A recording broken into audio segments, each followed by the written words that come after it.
ওর সঙ্গে মিশা যাবে না। এইগুলো থেকে যত সম্ভব দূরে থাকতে হবে।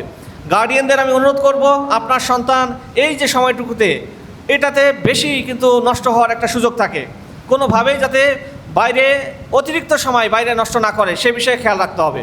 তাকে নিয়ম করে বাসায় যাতে পেপার পত্রিকা পড়াশোনার মধ্যে থাকে সেই বিষয়গুলো আপনার খেয়াল রাখবেন। বাসায় এখন কয়েকটা বই কিনে দেন তাদেরকে, এই বই পড়ে তারা সময় পাস করুক, অতিবাহিত করুক। কিছু কাজ দেন, সেই কাজগুলো তারা করুক। এখন এই চর্চাগুলোর মধ্যে রাখলে আপনার সোনামণি সঠিক পথে থাকবে।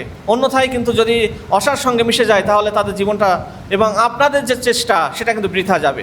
আমি আজকে ড্রিম ইংলিশ কর্তৃক আয়োজিত আজকের যে অনুষ্ঠান, এই অনুষ্ঠানকে আমি স্বাগত এবং ধন্যবাদ জানাচ্ছি।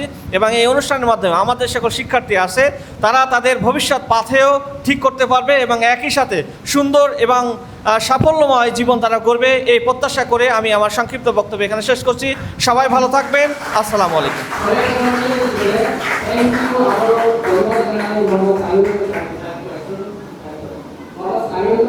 আমাদের মধ্যে একটু সুন্দর স্পিচ দেওয়ার জন্য